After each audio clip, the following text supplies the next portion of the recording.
Hello friends, ఈరోజు మనం ఒక గొప్ప మేధావి గురించి తెలుసుకోబోతున్నాం. మన స్వతంత్ర భారతంలో ఎందరో మహానుభావులు ఉన్నా అందులో కొద్దిమందికి మాత్రమే సరైన పేరు ప్రఖ్యాతులు వచ్చాయి. అంటే మీరు నాతో ఏకీభవిస్తారా?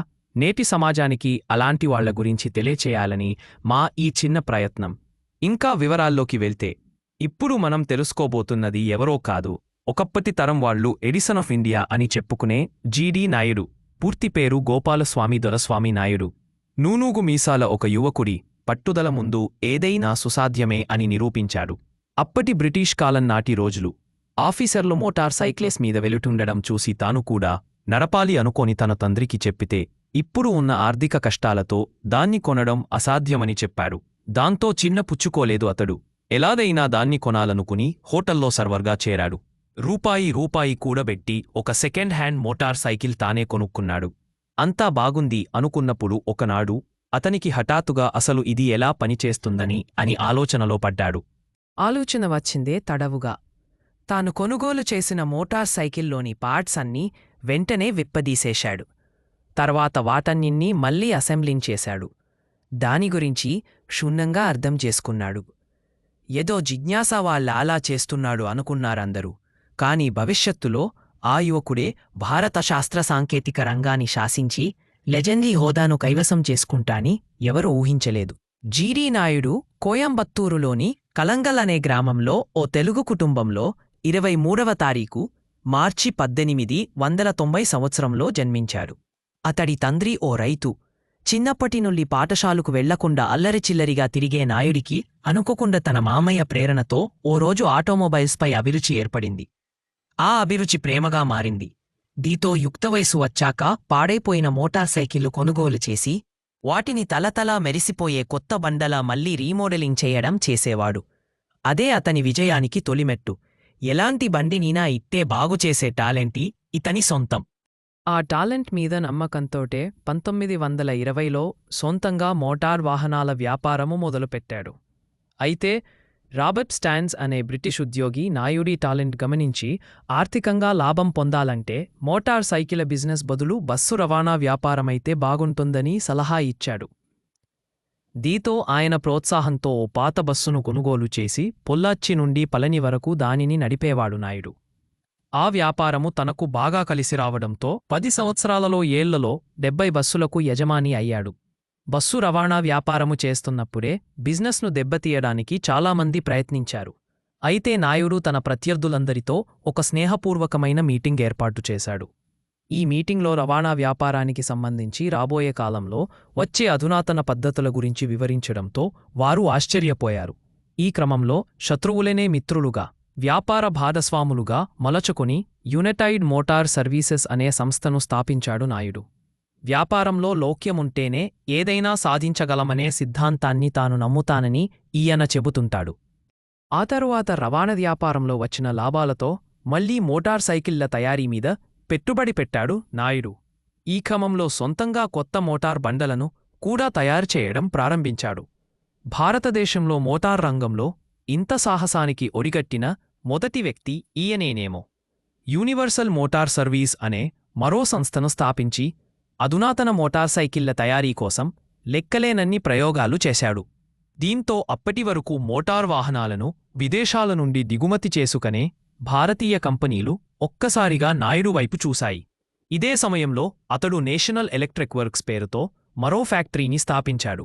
దాని ద్వారా 1935వ సంవత్సరంలో తన స్నేహితుడు బాలసుందరం నాయుడుతో కలిసి విద్యుత్తో నడిచే తొలి స్వదేశీ మోటార్ వాహనం తయారు చేశాడు.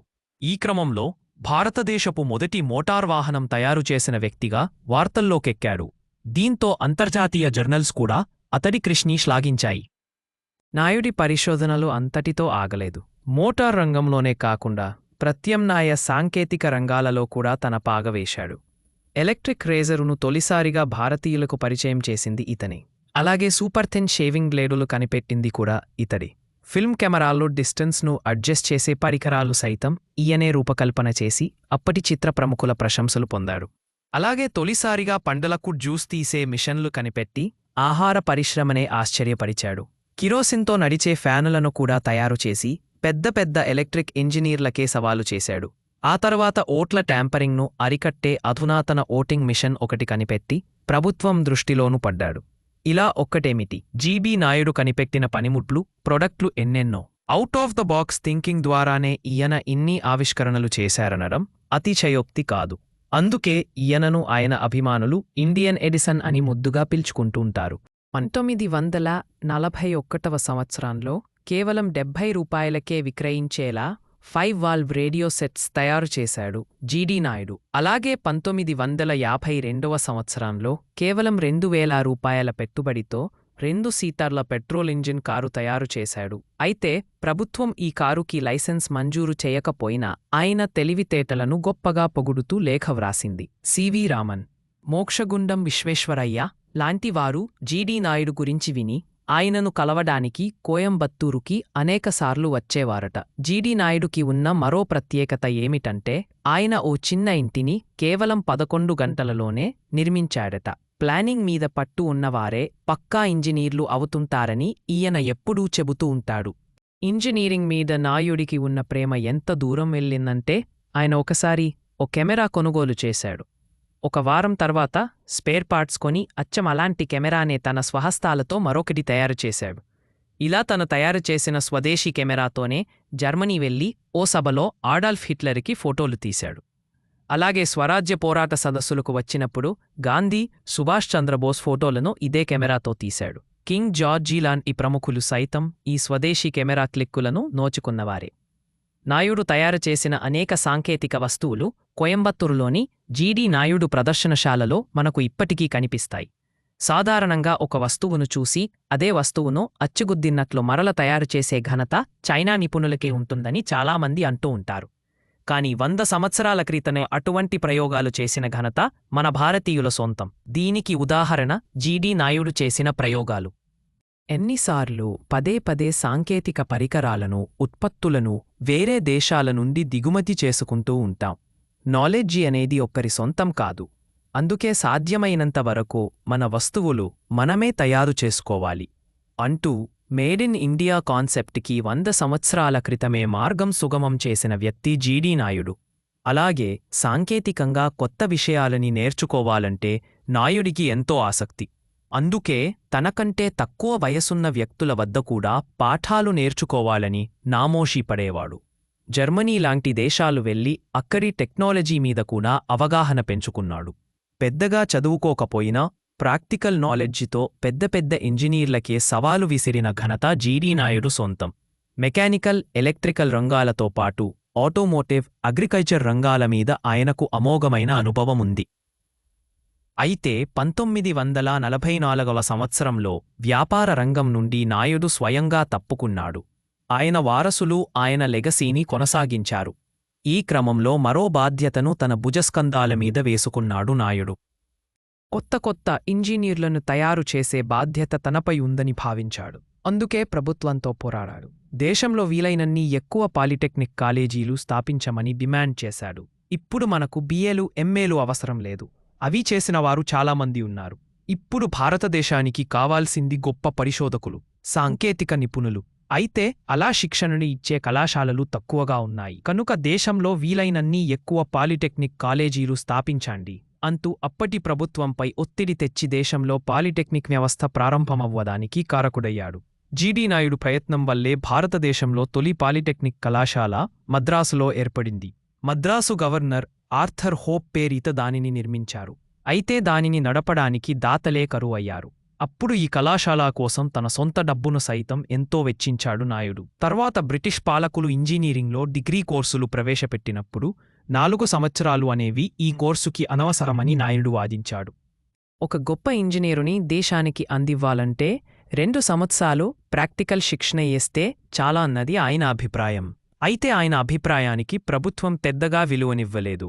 ప్రాక్టికల్ నాలెడ్జితో పాటు థియరీ అనేది ఇంజనీరింగ్ కోర్సులకు చాలా అవసరమని తెలిపింది. భారతదేశపు తొలి ఇంజనీరింగ్ కళాశాలను కోయంబత్తూరులో ప్రారంభించింది. దీంతో నాయుడు సలహా మండలి సభ్యుడిగా రిజైన్ చేశాడు.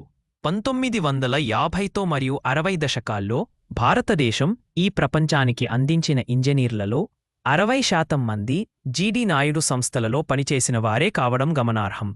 4వ తేదీ జనవరి 1974 సంవత్సరంలో కోయంబత్తూరులో నాయుడు మరణించాడు.